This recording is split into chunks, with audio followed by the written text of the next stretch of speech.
voltamos do intervalo. Eu estou aqui com o Adalberto Maluf. Quanto tempo é necessário para o Brasil conseguir avançar nesse sentido, né? Assim, com base na sua experiência mesmo. Vendo esse cenário que a gente tem hoje, que parece que a gente está andando na contramão, né, de tudo que o mundo tem feito. Olha, por exemplo, no caso dos veículos elétricos, a Agência Internacional de Energia diz que 2025 vai ser o ano da virada.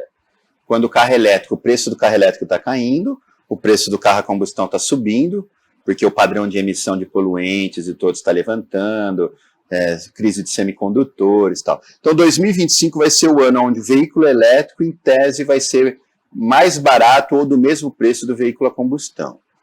Então, assim, está falando de 2, 3 anos para uma grande transição. O que a indústria global está fazendo? Correndo muito rápido para produzir esses veículos no futuro. O Brasil, claro que tem uma situação diferente para a gente ter o etanol, né, que é um biocombustível limpo, renovável, que também gera muito emprego, mas não tem como a gente ficar desconectado. Por isso que é importante a gente fazer essa transição, né, de, já que em 2025 o carro elétrico vai ser mais barato, vamos produzir o híbrido flex por enquanto, vamos adensar a cadeia para a gente ter fabricante de autopeças, porque em 2025 vai ser esse ano da grande mudança e o mundo já vai estar pronto. Né? Se você tinha previsões antigas, eu lembro lá na COP de Paris, né? A gente corria atrás de prefeitos e tal para assinarem acordos que eles chamavam de 30-30, que era 30% de veículos elétricos em 2030. Era uma meta tão assim, inatingível, porque não vendia nem 1% de carro elétrico no mundo.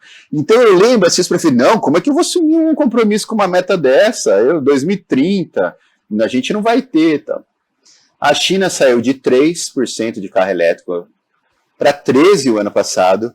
No primeiro semestre desse ano vendeu 31%. Então a meta que era 2030 ter 30% foi atingida agora em 2022. E a China é o maior mercado de carros do mundo. Né?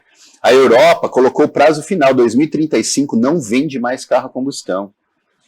Como o ciclo de investimentos das montadoras demora 5 anos, cada plataforma, 2035, então a partir de 2030, ninguém mais produz carros a combustão na Europa. Então, se a matriz das montadoras europeias não vai produzir mais carro a combustão depois de 2030, ela vai continuar fabricando no Brasil? Se a matriz teve que mudar porque a China, Estados Unidos e a Europa já estão só no elétrico?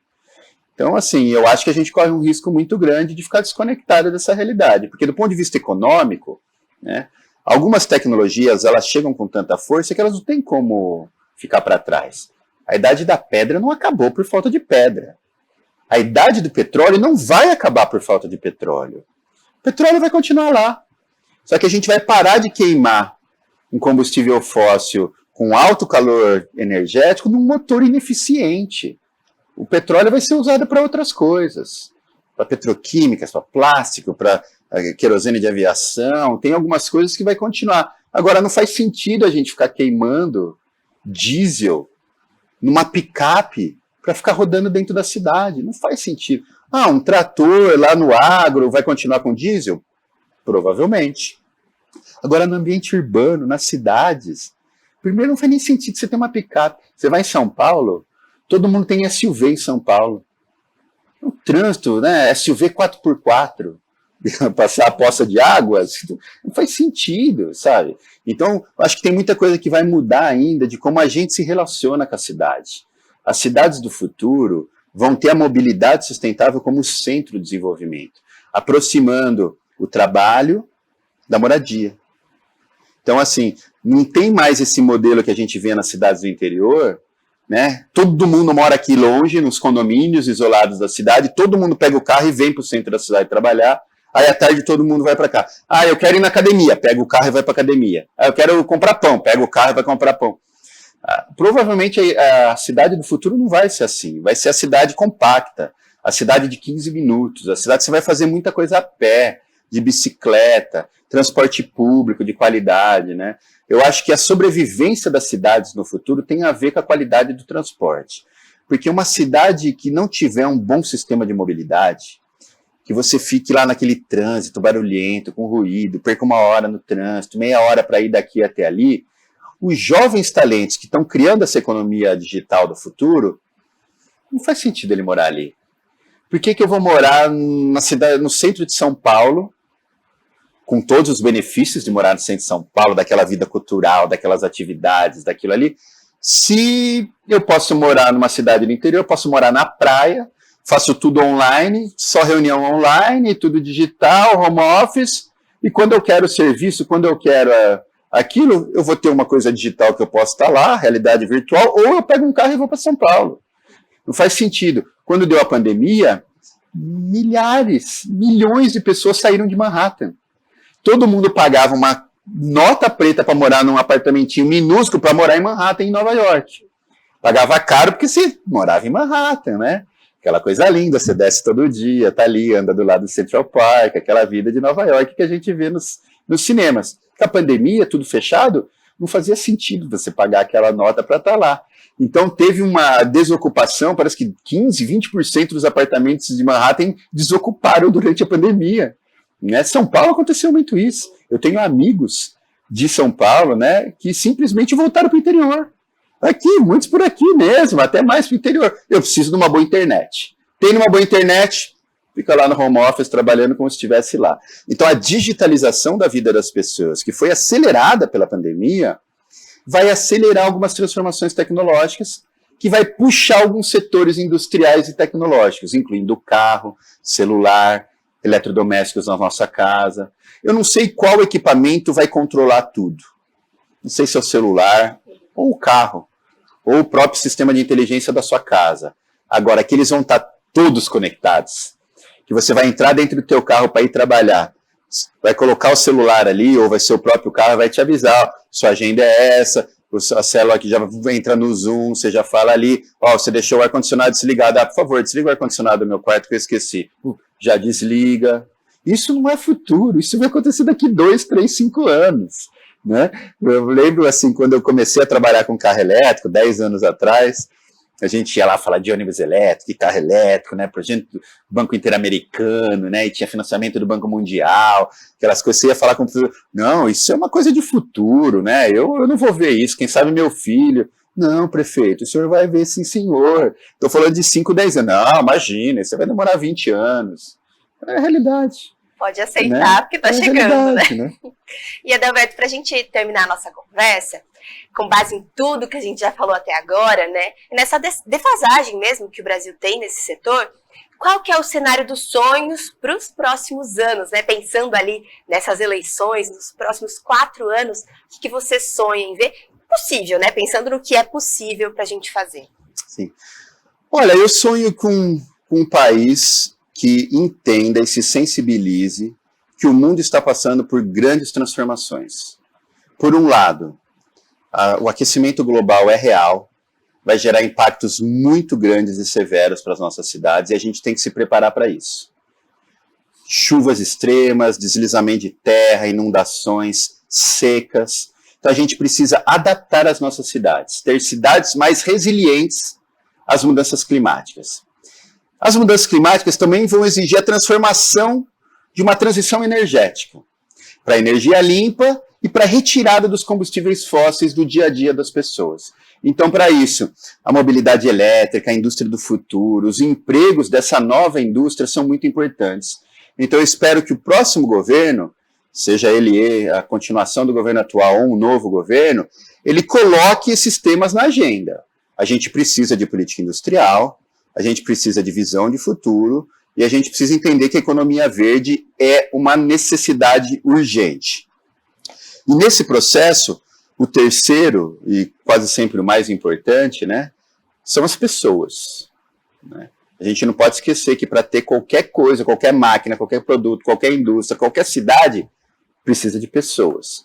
Então, pessoas, a gente precisa primeiro voltar a reduzir o problema da desigualdade social. Né? O ESG, o E do ambiental está indo muito bem, né, o environment.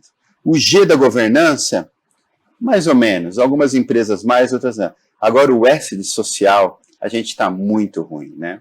A desigualdade social voltou a crescer muito no mundo. Então, acho que não tem como a gente pensar em qualquer tipo de política pública, não dá para falar de mobilidade elétrica sem falar de redução de pobreza. Eu quero argumentar que a mobilidade elétrica é muito boa para reduzir a pobreza, porque reduz a emissão de poluentes, reduz o ruído urbano e cria sistemas de transporte público que podem reduzir as tarifas. Então melhora para as pessoas que estão em situação de vulnerabilidade maior, né? Mas não tem como a gente pegar aqui e pensar nessa cidade conectada do futuro, nessa economia digital da vida das pessoas, sem pensar que a gente precisa qualificar as pessoas, ter um sistema de educação bom, a gente precisa superar esses gargalos que foram gerados pela pandemia. Então, assim, é um contexto muito difícil e espero que a política brasileira, né, diminua um pouco essa polarização. Hoje é muito ruim, né, porque está tão polarizado, o fla-flu aí da política brasileira, né, que eu frequento muito Brasília há muitos anos, né, e antigamente eu sentia que a gente ia para Brasília para falar com deputados, para falar com ministros, assim, pelo menos todo mundo estava muito aberto a conversar, todo mundo conversava, eles falavam, vamos fazer, não faziam, mas assim, vamos fazer, vamos tentar, era sempre o gerúndio, né, estamos tentando, vamos fazer, vamos planejar. Um diálogo mínimo, mas né? Pelo menos tinha diálogo, mas agora você vai lá, o pessoal não tem tempo, mas você viu, fulano de tal fez aquilo, o outro ciclano ali, a gente tem que brigar contra isso, e fica só uma briga política que ninguém ganha com isso. Só quem ganha é quem está lá nessa polarização. Eu também não sei nem se ganha, né? Talvez ganhe atenção, o algoritmo, a mídia social, infelizmente, ele reforça essas bolhas que a gente vive, né? Então, a gente tem que furar essas bolhas, entender mais a diversidade do país, entender que a gente precisa prestar atenção mais nas pessoas, em especial nos jovens, para que eles possam estar preparados e resilientes para essas grandes transformações tecnológicas, do emprego, né, da indústria, dos serviços do futuro, em especial que a temática ambiental, da sustentabilidade, esteja na pauta, né? Eu quero ver muitos novos deputados defendendo a agenda ambiental, a economia verde, senadores falando sobre isso, e os nossos presidenciáveis, por que não? Adoraria ver um debate onde os 5 principais presidenciáveis, o que você pensa da economia verde, da energia limpa renovável, né? Infelizmente, hoje eles só ficam falando sobre um monte de outras coisas, mas eu queria muito ouvi-los. Inclusive, lá na BVE, a gente vem tentando, tivemos reuniões com alguns presidenciáveis já, né, com coordenações de campanha, e eu sinto que eles estão entendendo que alguma coisa vai precisar ser feita. Espero que eles possam, à medida que assumam aí no ano que vem, colocar o Brasil a pelo menos ter uma visão de futuro, depois um planejamento integrado, coordenado, e que a gente possa exercer esse planejamento de uma maneira eficiente. Vamos aguardar os próximos capítulos, né?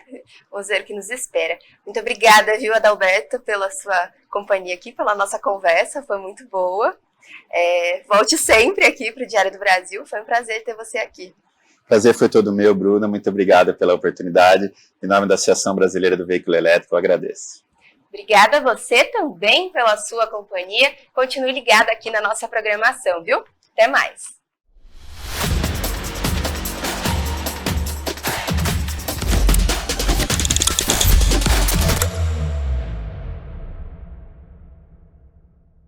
Olá, eu sou Bruna Ferreira e nós recebemos aqui nos estúdios do Diário do Brasil Adalberto Maluf, diretor da BYD Brasil, uma marca chinesa que trabalha com carros elétricos. Adalberto também é presidente da Associação Brasileira do Veículo Elétrico. Adalberto, seja muito bem-vindo, é um prazer tê-lo aqui com a gente. Olá, Bruna, obrigado pelo convite, é uma honra estar aqui com vocês e todos os ouvintes do Diário do Brasil. Adalberto, eu queria que você começasse falando pra gente um pouco sobre a sua história, de onde você veio e qual foi esse caminho que você precisou percorrer para chegar em uma empresa, né, como a BYD.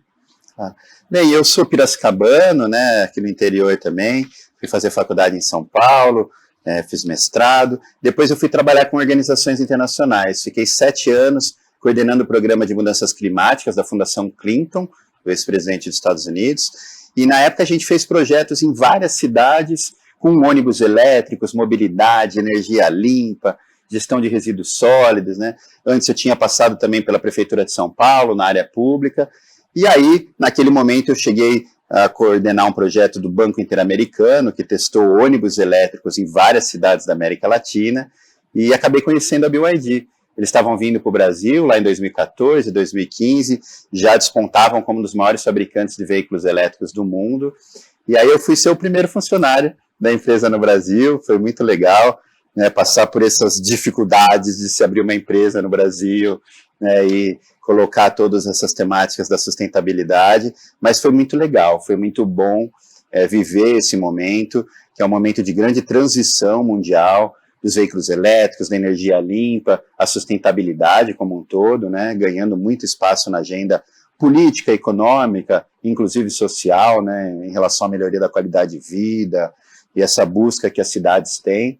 Então, assim, depois desses 7 anos lá, hoje aqui na BYD, 8 anos já, né, aqui na BYD, e há 2 anos estou como presidente da Associação Brasileira do Veículo Elétrico, também lá como vice-presidente da Associação de Geração Distribuída de Energia Solar Fotovoltaica, e é muito bom ver como os setores estão crescendo no Brasil também, assim como o mundo. A gente está um pouquinho mais lento do que o resto do mundo, mas pelo menos muita coisa legal está acontecendo. E agora, assim, para nossa audiência entender um pouco melhor, né, a BYD é referência quando a gente fala de veículo elétrico. Sim. Queria saber qual que é o diferencial desse tipo de automóvel, né? Quais são as vantagens de se trabalhar com um veículo elétrico? Claro. Bem, o veículo elétrico, assim, inicialmente a gente pensa muito na questão ambiental, né? Ele não emite poluentes locais, ele reduz os gases de efeito estufa no ciclo de vida completo, mas além disso os veículos elétricos reduzem o ruído urbano, que melhora muito a qualidade de vida das pessoas, né? Ele melhora muito o dirigir, né? Por exemplo, para quem trabalha como motorista, né? Você tem ali um dirigir muito mais harmonioso. E hoje, o setor automotivo, a migração para o veículo elétrico tem tudo a ver com grandes políticas industriais de criação da indústria do futuro, da sobrevivência dos empregos no setor automotivo, né? A venda de veículos elétricos, por exemplo, o ano passado, saíram ali de 4% para 9%, esse ano vai chegar a 20% no mundo inteiro. Os grandes mercados tiveram transformações incríveis nos últimos anos. Então, o veículo elétrico, cada vez mais ele caminha para ser o centro de uma nova economia, uma economia muito mais digital, conectada, né? De sistemas mais descentralizados, integrados, compartilhados, até porque a nova geração não quer comprar carro, né? Essa nova geração, ela prefere ter o serviço mobilidade, né, o aplicativo e tal. Então, o que a gente vê é que os veículos também migram para agregar muito mais tecnologia embarcada. Então, em poucos anos, até porque o Brasil agora tem a chegada do 5G, né? Então, o 5G você facilita muito que máquina converse com máquina. Então, um carro vai conversar com outro carro, que vai conversar com a infraestrutura, os semáforos, sensores, e todas as tecnologias que vêm da tal da internet das coisas, né, inteligência artificial, todos esses nomes que parecem coisas futurísticas, que cada vez mais são parte da realidade. E como o veículo é um dos bens mais caros que as famílias têm, né, depois da casa própria, é um dos bens que as pessoas mais investem, e ele é o bem que mais tecnologia embarcada traz.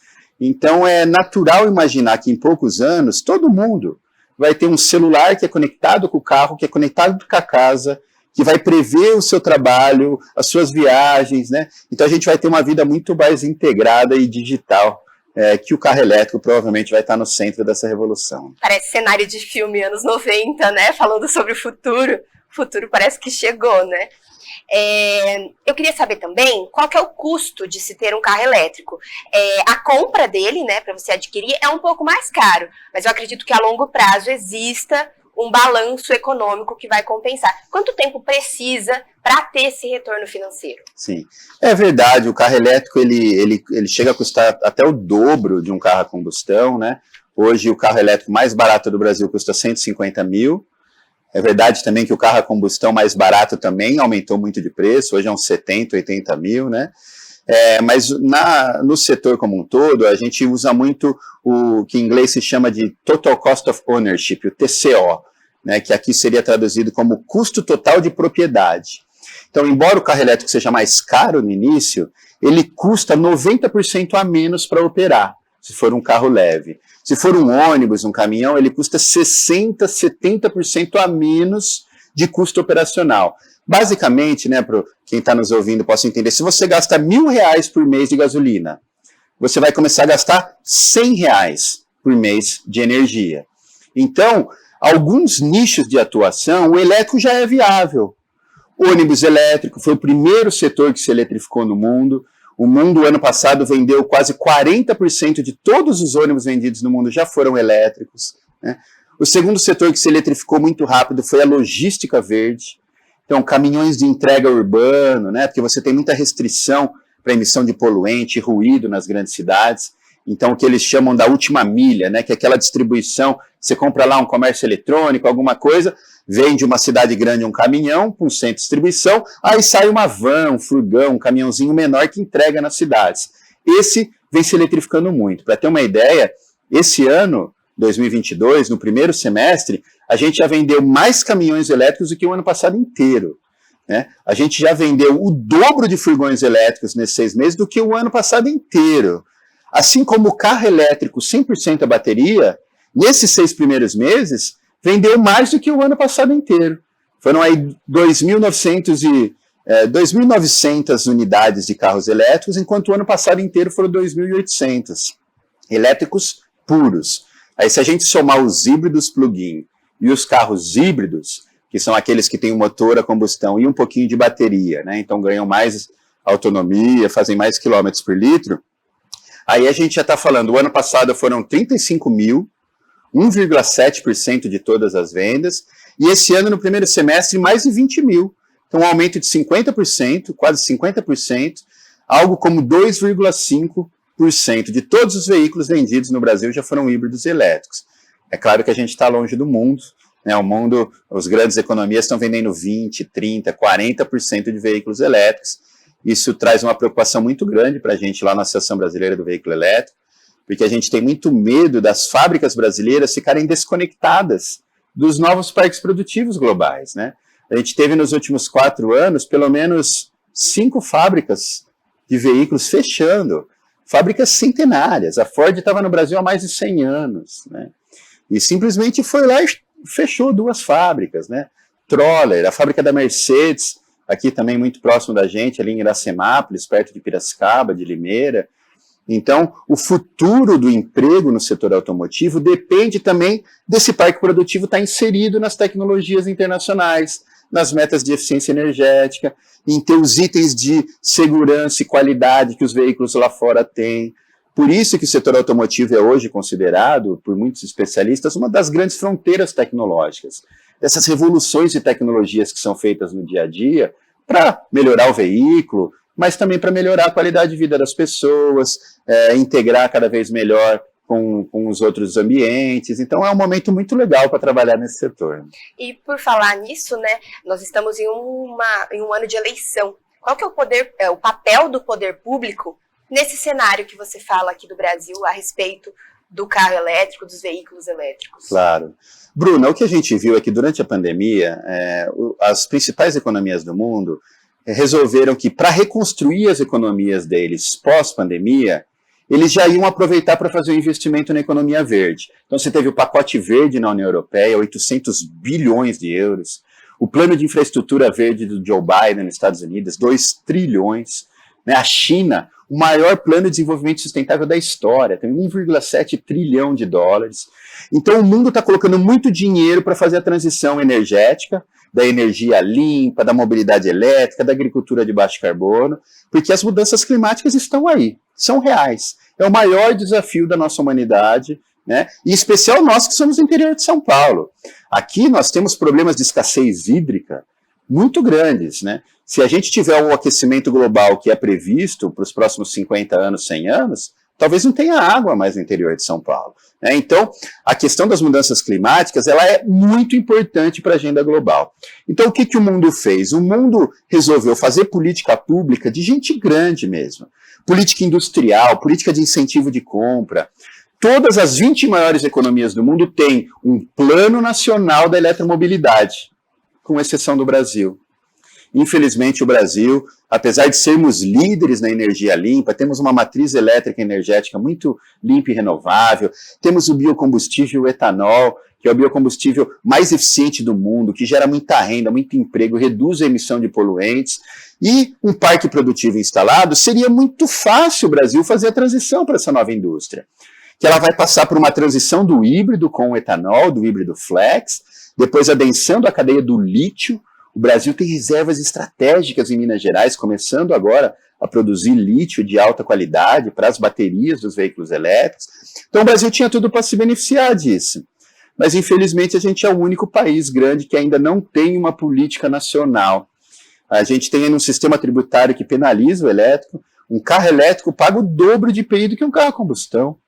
Uma bicicleta elétrica, Bruna, paga 3 vezes mais IPI do que uma bicicleta comum. Isso não faz sentido em lugar nenhum do mundo, né? Especialmente quando a gente pensa pós-pandemia, a micromobilidade é uma das áreas que mais cresce. Você vai hoje em São Paulo, mesmo lá em Campinas, onde eu moro, cidades grandes, o número de gente com patinete elétrico, bicicleta elétrica, então a integração da micromobilidade, o transporte público, a melhoria do transporte público com ônibus elétricos, corredores de ônibus elétricos, você vê São José dos Campos, você vê Campinas, Bauru foi uma das primeiras cidades do Brasil a ter ônibus elétricos, né? Foi feita ali a primeira frota, né, ainda pequena, mas o que a gente precisa para ampliar, e acho que Bauru ficou muito presa também nesse desafio, é de uma política pública um pouco mais consistente, né? O que a gente vê pelo mundo é que os países que foram bem-sucedidos, em geral, eles têm o governo central como o grande indutor dessa visão de futuro, da onde a gente quer chegar. Então, o governo central, ele coordena, ele financia, ele ajuda os esforços dos governos subnacionais, dos governos, das prefeituras, do setor produtivo, da academia e da sociedade civil como um todo. Mas, infelizmente, eu acho que no Brasil a gente não está conseguindo coordenar muito bem as políticas nos diferentes níveis de governo. O setor privado faz muita coisa. Eu comentei que a logística verde é a que mais cresce no Brasil, né? E é verdade, a gente vê as empresas de comércio eletrônico, então Magazine Luiza, Loja Americana, Amazon agora, DHL, Mercado Livre, todo mundo com frota de veículos, né? Aplicativos, a 99 começando um trabalho muito grande, né? Você tem empresas de bebida, então desde uma Ambev, da Heineken, Coca-Cola, JBS, todo mundo tentando fazer. Só que eles fazem muito mais pela liderança que as empresas querem ocupar, né? A tal agenda ESG, né, agenda ambiental, social, de governança que todas as grandes empresas do mundo têm, elas fizeram com que elas assumissem compromissos. Então, apesar de não ter uma política pública estruturada no Brasil, as coisas estão avançando aos poucos porque as empresas trouxeram para si, né? Eu participo das COPs há muitos anos, né? Desde ali da COP de Paris, por exemplo, quando foi feito o Acordo de Paris, o Acordo Climático, né? Acompanhei várias outras COPs, e o que a gente vê é que quase sempre quando governos daqueles países não têm uma atuação tão forte, por exemplo, o Brasil, nos últimos anos, o Brasil não foi mais uma grande liderança na questão climática, né? A gente, infelizmente, teve um aumento grande do desmatamento nos últimos anos, né? Já vem aí de uns 4, 5 anos, mas nos últimos 3 anos piorou um pouco o desmatamento. Então, você vai lá numa COP, né, nesses eventos internacionais, como o governo central, o governo brasileiro não aparece, não está muito lá, quem está lá são as grandes empresas brasileiras. Então, você tem muitos painéis, em todos os painéis de debate tem lá uma empresa brasileira, uma liderança da sociedade civil brasileira. Então, por um lado, é muito legal, que a gente cria um ecossistema muito forte no Brasil, no sentido de ter uma agenda de futuro. Então, eu acredito que, brevemente, a gente vai conseguir colocar aí todos esses atributos, né, próximos, para que o Brasil possa desempenhar um papel melhor, porque a questão climática, a questão ambiental, né, ela não é um falso dilema em relação ao crescimento. Né, ainda tem muita gente que tem essa visão, não, o meio ambiente, o desenvolvimento, é mais importante crescer e gerar emprego do que preservar o meio ambiente. Muito pelo contrário, o que a gente vê é que o mundo decidiu há muito tempo, e os resultados estão aí, que é o desenvolvimento sustentável que é a chave para o crescimento econômico. Porque o desenvolvimento que não leva em consideração as questões ambientais e sociais, ele é o tal do voo da galinha. Ele é um crescimento muito rápido que depois ele cai, porque ele não tem uma base de sustentação, seja na sociedade, seja pelas externalidades que ele gera para todos, né? Então, hoje o desenvolvimento sustentável é o grande mote do crescimento global, a economia verde, né, o que eles chamam da green economy, né, é praticamente assim, o foco de todos os grandes governos. Você pega no Reino Unido, nos Estados Unidos, na China, você tem ministérios, departamentos com centenas, milhares de especialistas pensando em como transformar todas as atividades na tal da economia verde. Porque quando a gente fala, por exemplo, da economia criativa, que é o setor que mais vai crescer, a economia global, né, essa economia digital, a economia criativa basicamente é a economia das ideias, né, valorizar o talento das pessoas para criar novas ações, novos produtos, novas startups, novos aplicativos que vão melhorar serviços, produtos, para melhorar a qualidade de vida das pessoas. Então, para a gente ter essas ideias novas, desses novos setores que estão revolucionando o mundo, a gente precisa que esses setores cresçam. Porque se você não tiver veículo elétrico na rua, não vão ser startups brasileiras que vão criar soluções e tecnologias para os veículos elétricos, né? Do mesmo jeito que se não for, se a gente não conseguir continuar a fazer a transição para uma agricultura de baixo carbono, uma agricultura mais sustentável, provavelmente no futuro o consumidor europeu não vai querer consumir mais um produto brasileiro porque ele vai ser atrelado. A gente sabe que não é verdade. Sabe que a produção, por exemplo, aqui no interior de São Paulo, ela é extremamente sustentável. O Código Florestal brasileiro é muito bem feito, a legislação ambiental é boa, a gente tem muito contato, né, porque a gente tem, a BYD também tem uma fábrica de painel solar fotovoltaico, né, e o agro é um dos que mais consome. Você vê na prática, o agro brasileiro, ele é sustentável, ele tem políticas, ele mitiga muito os seus riscos, ele aprendeu muito a melhorar os produtos. Só que lá fora, a imagem que tem hoje do Brasil é de um país que não preserva o meio ambiente, é de um país que desmata a Amazônia. Então isso é muito ruim. A gente já viu campanhas de supermercados na Noruega, na Suécia, dizendo que não vão mais vender produtos brasileiros se a gente não melhorar. Então acho que é muito importante a gente entender essas novas dinâmicas globais, o como a questão climática será o centro dessas novas economias do futuro e o papel que o Brasil pode ter, por já ter uma matriz limpa, renovável muito grande. Hoje a gente está falando algo entre 83% e 85% da matriz brasileira já é renovável. A gente só perde para a Noruega e para Costa Rica, né, dos grandes países, assim, a Noruega. E aí você tem ali Suécia, França, muitos países europeus que também têm uma matriz bastante limpa, mas a gente está muito à frente dos Estados Unidos, da China, de outros lugares. Então, nada mais natural que o Brasil, por exemplo, virasse o hub de produção de equipamentos, bens industriais, que tem um alto consumo energético, porque a pegada de carbono dos produtos aqui no Brasil seria muito baixa. Veja, por exemplo, os novos projetos de hidrogênio verde, né? Não sei quantos nossos ouvintes já estão antenados com essa revolução, mas depois do veículo elétrico tem o veículo a hidrogênio, né? E hoje o hidrogênio é uma das maneiras mais eficientes de você armazenar energia. Você tem muitas indústrias que usam hidrogênio nos seus processos produtivos. A Alemanha, depois do pacote verde europeu, assumiu metas assim super ambiciosas de deixar de lado o gás da Rússia e usar energia solar, eólica e o tal do hidrogênio verde. E aí ela chegou à conclusão que para produzir o hidrogênio com uma matriz limpa na Alemanha seria muito caro. Então eles escolheram hubs, o Nordeste brasileiro, hoje no Ceará tem um projeto gigante de hidrogênio, tal do hidrogênio verde, porque a energia que gera o hidrogênio vem das eólicas e da solar. Por isso que eles chamam do hidrogênio verde, que vai ser fabricado no Brasil para mover a economia alemã, né? Então, a gente se beneficiaria muito dessa transição energética que o mundo vem passando e que o Brasil tem todo o potencial de ser o grande protagonista, né? Então, você me perguntou sobre eleições, né? O que as eleições têm a ver com isso?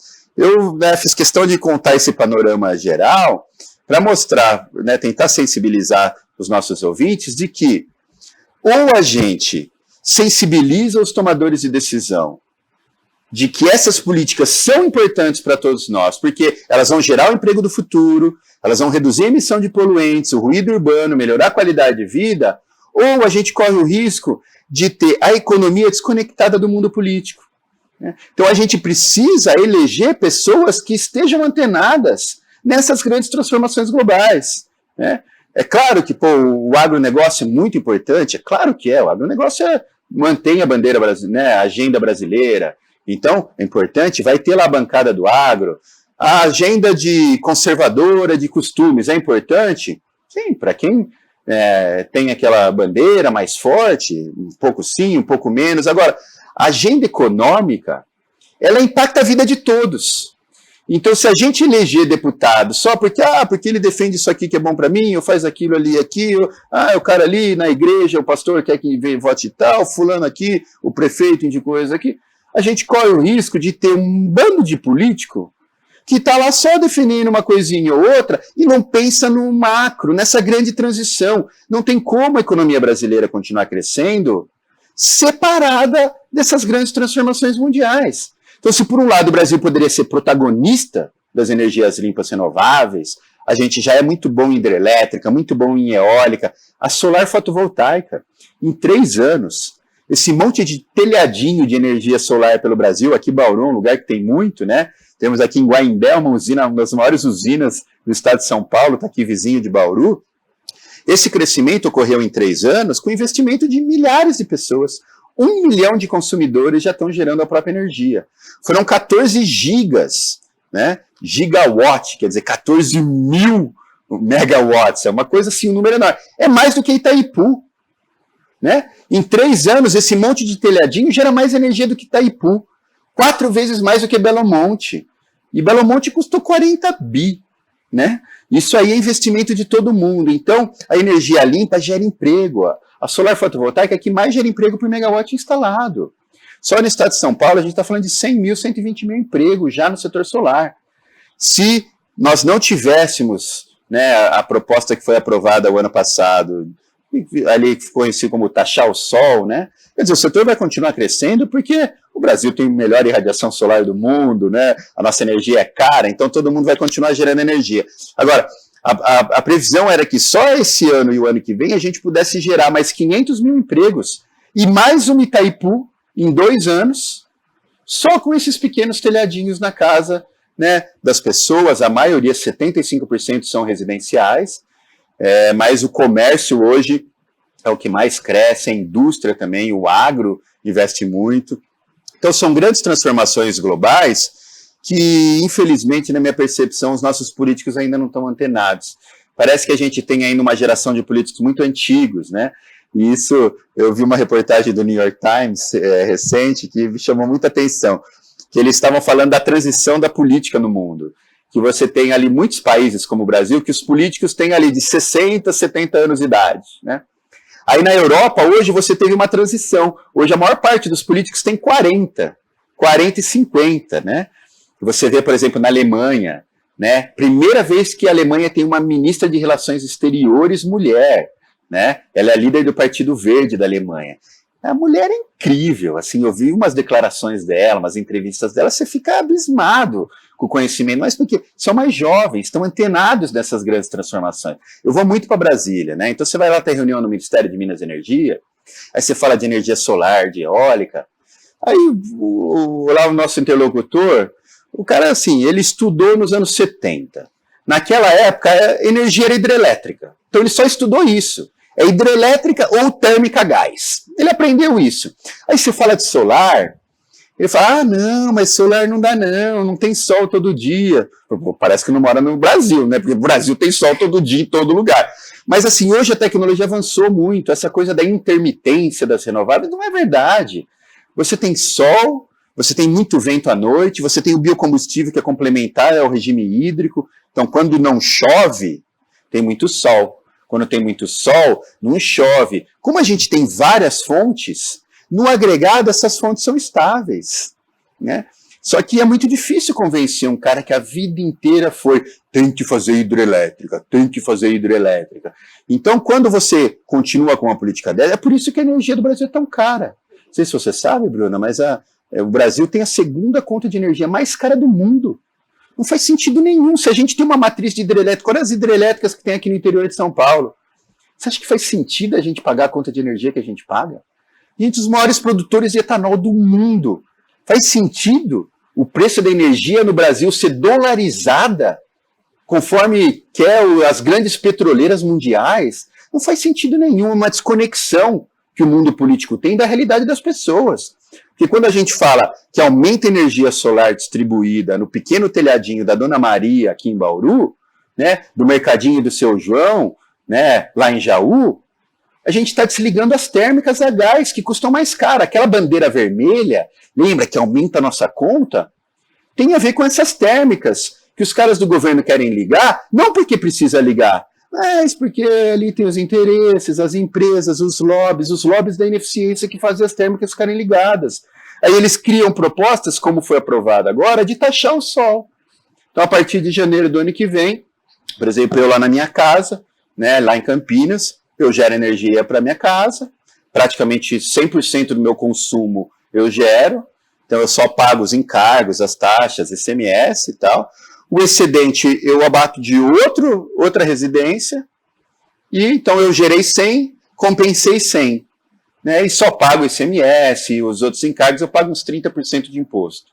A partir de agora, não. A partir do ano que vem eu vou gerar 100 e eu vou ter que pagar, antes dos impostos, 4% para o fio da distribuidora, depois mais 4% o fio da transmissão, depois mais 4%. Então, assim, mesmo melhores das políticas que estão crescendo no Brasil, parece que os lobbies da ineficiência são muito rápidos em arrumar maneiras de ganhar um pedacinho daquilo em vez de deixar para a sociedade. Porque o seu João, aqui no mercadinho aqui de Bauru, ele fez um investimento para a usina solar. Em 4 a 5 anos, aquele investimento vai ser pago. Então, o custo do mercado dele, que hoje 20% do custo do mercadinho dele é energia elétrica, daqui a 5 anos, não vai ter mais esse custo. Então, ao reduzir o custo dele, ele vai poder reduzir a margem dele e vai vender produtos mais baratos, né? Então, assim, reduzir a conta de energia é gerar o crescimento, porque sobra dinheiro no bolso das pessoas, que vão consumir mais produtos e serviços na sua cidade, e vai movimentar a economia. Né, os serviços hoje a grande parcela do PIB, da geração de emprego, é serviços, né? Serviços como um todo nas suas diferentes áreas. Mas o que gera renda, o que gera riqueza, é a indústria. Porque a indústria paga um salário mais alto e a indústria cria produtos. Ela pega uma matéria-prima, agrega valor e tem um produto de maior valor depois. Então, na medida com que a gente esteja deixando a nossa economia assim tão solta, tipo, as coisas vão indo sem fazer nada, se tivesse tudo bem, se a economia mundial estivesse crescendo, se não tivesse guerras, não tivesse uma pandemia, tudo bem. Ter ali um monte de político que não está pensando no futuro, cada um só pensando na verbinha. Eu transferi dinheiro para comprar uma ambulância na cidade tal, mandei dinheirinho para fazer não sei o que na cidade Y. O dinheiro ia chegar de qualquer jeito, concordo, né?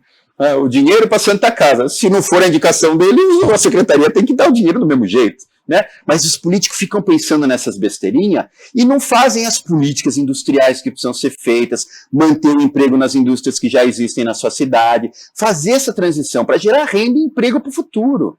Hoje, uma das preocupações nossas lá na Associação Brasileira do Veículo Elétrico é que não tem mão de obra qualificada, né? Para fazer instalação de carregadores, manutenção de veículos. Você fala, pô, mas não faz sentido. O Brasil é um país jovem, muita gente sendo formada. Como que não tem mão de obra qualificada? Aí você vai ver o que a gente está ensinando para os nossos estudantes nas escolas não tem nada a ver com as habilidades que vão ser requeridas deles para trabalhar no futuro. E eu não falo só daqueles estímulos da primeira infância, né? Dos estímulos cognitivos, interpessoais que a gente precisa ter para a criança crescer com um raciocínio mais abrangente, né? A gente sabe que o estímulo da primeira infância é o mais importante. Se você não tiver o estímulo certo na hora certa, estímulo musical, o estímulo esportivo, de habilidades, aquela criança vai ter um déficit muito grande em relação a outras no futuro, né?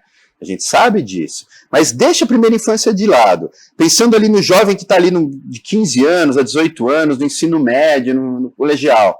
Você tem um monte de setores crescendo, tecnologia de informação, né, todas essas áreas tecnológicas, e não tem mão de obra. Então tem alguma coisa errada, né? Porque a gente não está criando política industrial, a gente não está fazendo a política educacional antenada. Por exemplo, esse ano, né, saiu aí na imprensa, acho que foi uma reportagem da Folha, a gente tem o pior orçamento de ciência e tecnologia dos últimos 13 anos. Vai ver a China, a Alemanha, a Europa como todo, Estados Unidos, o orçamento de ciência e tecnologia todo ano aumenta. O investimento em educação todo ano aumenta. A gente tem o pior orçamento. A pandemia fez o Brasil retornar 10 anos nos índices de educação. A pandemia na Europa fez recuar 1 ano só. Né? Por quê? Porque lá as coisas continuaram, porque lá tem o investimento certo. A gente fechou tudo, a economia, porque tinha que fechar, porque tinha pandemia.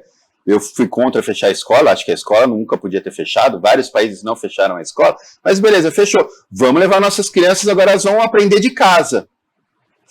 90% não tem computador dentro de casa, não tem internet.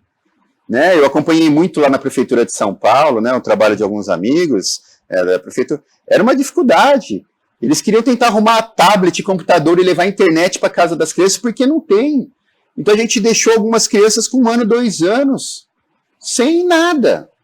Né? Isso vai gerar um gargalo para o futuro muito grande. Então, é difícil o Brasil se inserir na nova economia, na economia criativa das indústrias do futuro, se a gente não tem o jovem qualificado. Então, imagina só o risco que o Brasil corre hoje, de ter uma geração de pessoas que nem vão trabalhar e nem vão estudar, que vão ser pessoas que vão estar lá, que precisam de apoio, né, porque a pobreza está aumentando, o Brasil hoje tem 33 milhões de pessoas passando fome, e toda aquela história a gente conhece, a dificuldade, a inflação e tudo mais.